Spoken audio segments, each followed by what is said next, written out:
Giáo viên cũng như bao nghề khác thôi, nhưng nghề này thì xã hội ai cũng biết. Nghề giáo tưởng như là rất dễ, nhưng thật ra rất khó.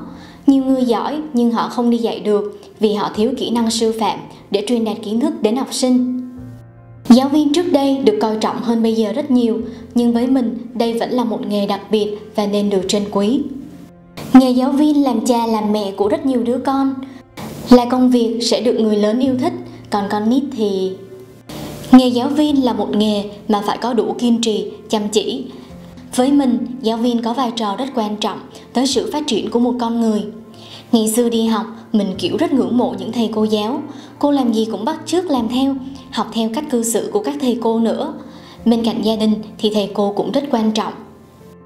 Nghề giáo là một nghề ý nghĩa và cao cả, đồng nghĩa với việc giáo viên sẽ có trọng trách rất lớn, luôn phải đấu tranh và hy sinh cảm xúc cá nhân vì mục đích xây dựng nên những học sinh nên người, đóng góp tích cực cho xã hội. Tuy nhiên, ngành nghề nào cũng cần có sự trau dồi và tâm đức mới trở nên hoàn thiện hơn.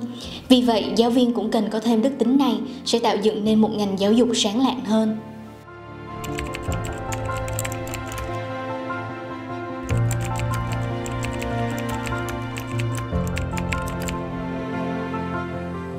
My name is Mr. David. I come from Ireland. I'm teaching English for primary students and also science. Mình tên là Hương Thảo, giáo viên bộ môn ngữ văn, và cái công việc của mình ấy là cung cấp cho các em những cái kiến thức về văn học của Việt Nam cũng như là của nước ngoài. Đồng thời ấy, là các em sẽ có một cái kỹ năng tạo lập văn bản và đọc hiểu một cách tốt nhất, cung cấp cho các em cái kỹ năng giao tiếp, kỹ năng thuyết trình, và từ đấy hình thành cho các em những cái năng lực quan trọng để cho các em bước vào cuộc sống sau này. Bộ môn văn ấy nó rất là thú vị ở cái chỗ là nó không chỉ là cung cấp kiến thức mà nó còn là một trong những cái bộ môn quan trọng nhất để hình thành lên những cái nhân cách cho học sinh. Xin chào, mình là Phương Anh. Hiện tại mình đang là giáo viên chủ nhiệm lớp 1 khối tiểu học. Đối với một giáo viên tiểu học như mình á, thì ngoài cái công việc là giảng dạy rất là nhiều môn cho các em, thì mình còn phụ trách về công tác chủ nhiệm, phụ trách chăm sóc các em trong ăn uống, sinh hoạt hàng ngày.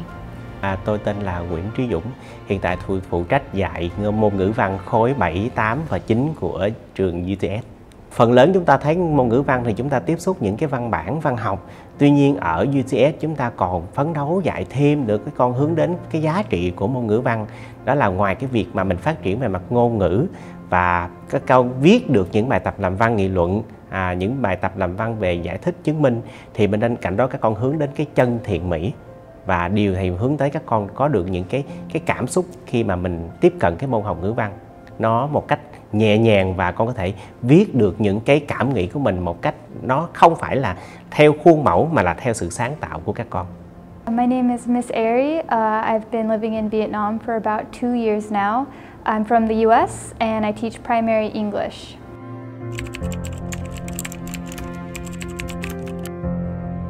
Wow, probably the most touching moment was quite recent.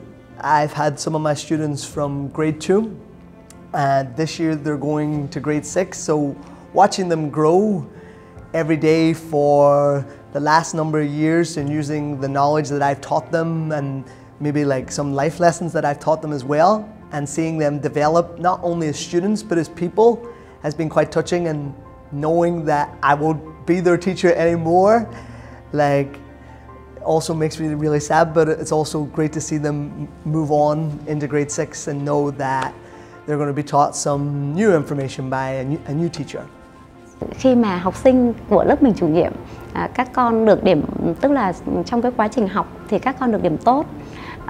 Các con đã nói với lại cái cụ thể đấy là trong cái tiết dạy toán của thầy Danh, thì con có thầy Danh cho các bạn ở trong lớp là hôm nay các con học rất là tốt và thầy sẽ cộng cho các con 1 điểm cộng.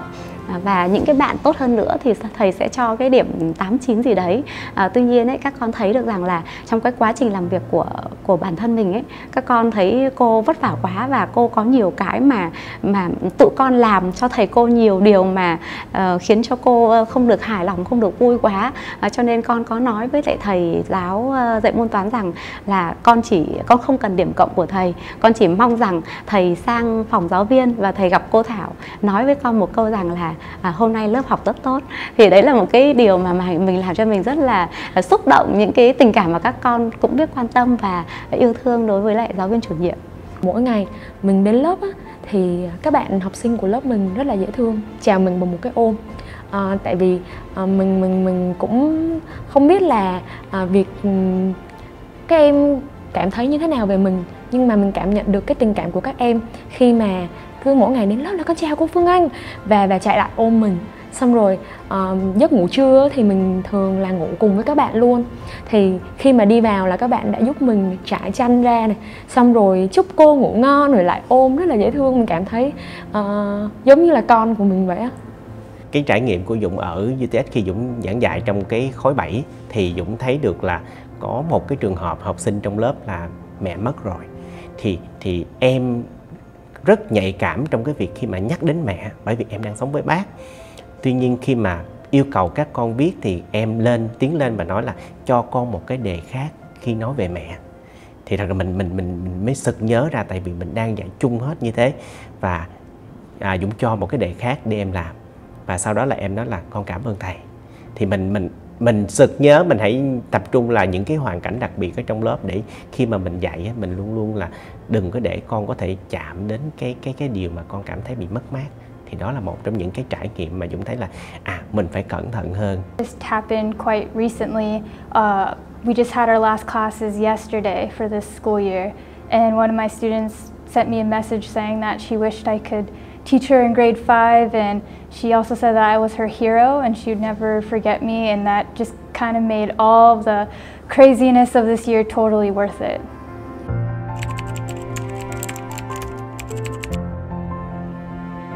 One of the things that I love about teaching those subjects and teaching in general is when a student finally grasps a concept. So what that means is if like a student's been struggling to understand something, and then that one day, that 1 hour when they finally grasp the concept and seeing their eyes like light up, that's probably the best part of my job. Cái điều mà khiến cho mình cảm thấy thích nhất đấy là mình có thể tạo được cho các em cái niềm yêu thích trong cái môn học của mình. Điều mà mình cảm thấy yêu thích nhất khi mà làm công việc này đó chính là được tiếp xúc với đối tượng học sinh, là các bé học sinh rất là nhỏ, các bé rất là dễ thương. Điều Dũng thích dạy ở UTS đó là học sinh ở đây nó có cái khả năng hợp tác rất lớn, và các con có sự sáng tạo ở trong cái phần mà trình bày của mình. I like teaching this subject because I'm able to do a lot of really cool things and be really creative with my lessons.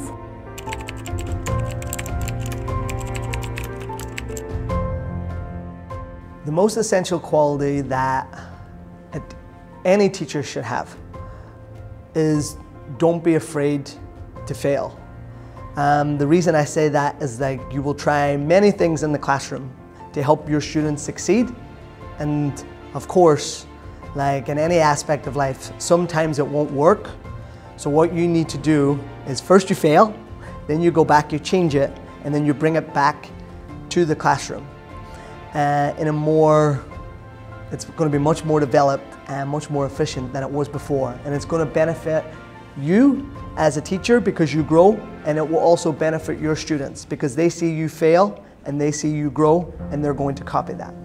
Mỗi một người giáo viên thì luôn luôn phải trau dồi cho mình những cái phẩm chất tốt đẹp. Bởi vì nếu như mình không có những cái phẩm chất tốt đẹp thì mình không thể nào giáo dục ra một thế hệ với những cái phẩm chất tốt đẹp được. Bởi vậy mà người giáo viên theo mình thì cái phẩm chất quan trọng nhất trong rất nhiều những cái phẩm chất tốt đẹp ấy, đấy chính là lòng yêu thương. Và khi mình biết yêu thương, mình sẽ sống có trách nhiệm hơn, mình sẽ cố gắng hoàn thành công việc được tốt hơn. Với mình thì đối tượng của mình là học sinh còn nhỏ, các em rất là nhỏ, các em chưa có biết được là việc gì làm là đúng, việc gì làm là sai. Thì cái quan trọng nhất của mình nghĩ đó là sự kiên nhẫn. Và mình cũng đang cố gắng học cách kiên nhẫn với học trò của mình và cố gắng làm bạn của các bạn, chứ không chỉ là thầy cô. có rất là nhiều tình huống có thể xảy ra khi bạn là một giáo viên tiểu học. Khi mà ở trong lớp các em có thể làm bất kỳ hành động mình chưa bao giờ lường trước được. Nếu mà mình phản ứng ngay lúc đó thì có thể mình đã nhìn nhận chưa đúng về cái vấn đề đó. Thì cái việc kiên nhẫn ở đây mình muốn nói đến đó chính là mình sẽ quan sát, tìm hiểu lý do và lắng nghe các em, kiên nhẫn nghe các em giải thích thay vì là mình hành động ngay. Đó, thì khi mà mình cố gắng tìm hiểu các em hơn, kiên nhẫn lắng nghe cái phản hồi của các em, giải thích vì sao các em lại làm như vậy, thì mình sẽ trở nên tốt hơn, phản ứng một cách gọi là kỹ càng hơn, thay vì là ví dụ như em đó vô tình mà nói điều không hay chẳng hạn, mà mình lại cho rằng em nó không được tốt, thì đó là một cái điều chưa có nên. Mình nghĩ là mình nên lắng nghe vì sao con lại làm như vậy và phân tích cho các em biết. Dũng quan niệm một điều đó là hãy tôn trọng sự khác biệt. Tất cả các con đều có những cái thế mạnh riêng của mình, và mình hãy kích hoạt những cái điểm mạnh của các con và luôn khuyến khích các con trình bày theo cái quan điểm của mình, chứ không phải là đi đọc góp nhặt những cái thông tin ở những cái trang mạng hay là những cái sách học tốt để rồi tự trả lời một cách sáo rỗng. Thì đối với thầy thì muốn con nói cái gì đó một cách chân thực và quan điểm của con gần gũi với đời sống nhiều hơn, chứ không phải là chỉ ở sách vở thôi. I think the most essential quality a teacher should have is quick thinking and patience, because the classroom is an unpredictable environment, and you never know if your lesson's actually going to work. You don't know how the mood of the kids that day, so you need to be able to quickly adapt your lesson plan to fit basically the vibe of the classroom, just like however the kids are doing that day, and just lots of patience, because you can put a lot of effort into a plan and then things just don't work out, and you just have to be okay with it and roll with it and just make sure you're still doing what's best for your students.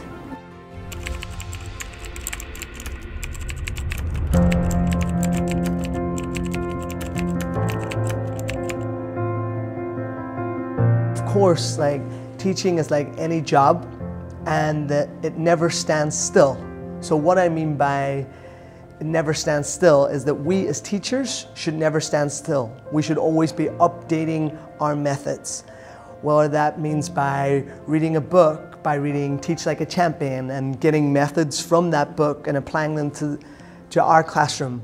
Also, it means talking to our colleagues, talking to other teachers, getting methods that they use and bringing them to your classroom. So never stand still, always develop yourself, and by developing yourself, you're going to develop your students as people and as students. Mình luôn nghĩ rằng học tập là một việc phải tiếp tục suốt đời. Đấy là câu nói rất là đúng. Và mỗi một giáo viên luôn luôn là một cái tấm gương trong quá trình học tập và phấn đấu của bản thân. Và nếu như mỗi một giáo viên và luôn luôn phấn đấu và cập nhật những cái kiến thức mới như vậy, thì thế hệ học trò của mình sẽ được thừa hưởng những cái kiến thức tốt nhất và những cái kiến thức tốt nhất và khoa học nhất, và cũng mang lại cho mình cái hiệu quả tốt nhất trong công việc giảng dạy. Trong thời đại ngày nay thì có rất là nhiều sự đổi mới, mà đặc biệt thì với mình thì giáo dục sẽ là thay đổi mỗi ngày, thay đổi từng ngày luôn. Với lại là mình đang trong một cái giai đoạn đó chính là mình cùng đối mặt với dịch Covid-19 á. Thì trước hết là mình phải có một cái tâm thế là sẵn sàng với những thay đổi. Mình phải luôn luôn sẵn sàng, khi mà nó ập đến thì mình sẽ cảm thấy là điều hiển nhiên, chứ không phải là mình cảm thấy khó khăn quá, mình cảm thấy khó chịu với những cái điều đó. Và mình luôn luôn cố gắng thay đổi mình bằng cách là mình tìm đến những cái cộng đồng mà họ sẵn sàng sáng tạo, sẵn sàng đổi mới. Ví dụ như là cộng đồng giáo viên sáng tạo của Microsoft Team. Mình cảm thấy khi mà mình tham gia vào cái cộng đồng đó, mình chỉ là một hạt cát rất là nhỏ, mà tất cả các thầy cô, những chia sẻ của họ giúp ích cho mình rất là nhiều.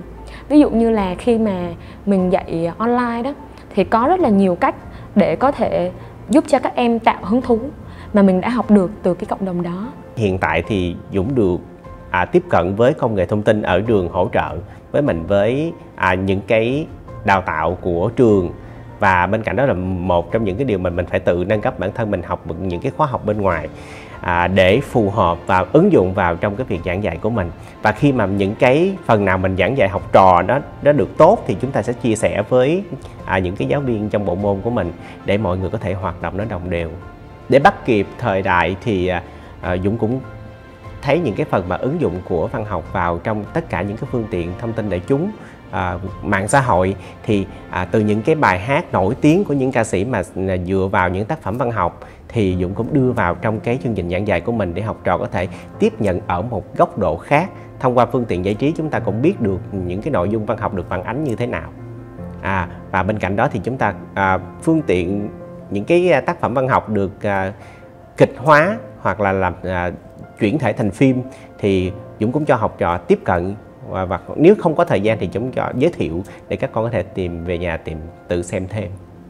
So what I do is I've actually been taking online lessons to help me with like learning new lesson planning techniques and methodologies, reading books on student engagement, and watching other teachers teach is very helpful too, because you can see a bunch of different creative and new ways that they're explaining the information that you might not have thought about before.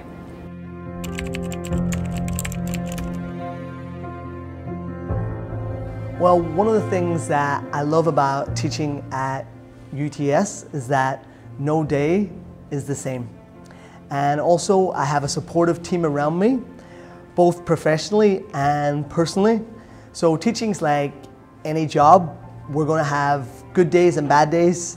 And I know that if I'm having maybe a bad day, that personally there's someone that I can go and talk to. If I need help professionally, there's always someone that I can talk to who's willing to support me. Thực sự là bản thân tôi cũng đã trải qua rất nhiều những cái môi trường làm việc khác nhau. Tuy nhiên khi được làm việc tại môi trường UTS thì nó mang lại cho tôi một cái nguồn năng lượng rất là mới. Tại vì ở UTS là tôn trọng và rất là khuyến khích cái sự sáng tạo của giáo viên trong mỗi cái tiết dạy của mình. Và khi mà mình được làm và được khuyến khích và mình được thỏa sức trong những cái thể hiện cái năng lực của bản thân thì mình sẽ làm nó được một cách tốt nhất. Đây là một môi trường rất là trẻ với tất cả các thầy cô.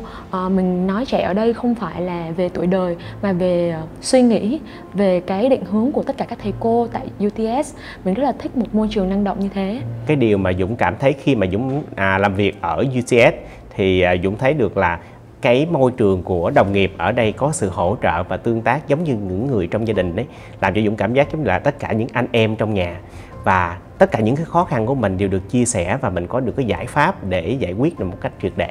I like just the freedom that I have with my lesson planning. I'm able to do a lot with each lesson and create really fun and engaging games and content for my students. Some students are maybe like a little bit like dissatisfied or maybe not excited. That ties back into bringing in new techniques. Cái khó khăn nhất của mình trong cái năm học vừa qua đấy chính là phải đối diện với những cái giọt nước mắt bất lực đấy. Especially living so far like from home and not having like your actual family around.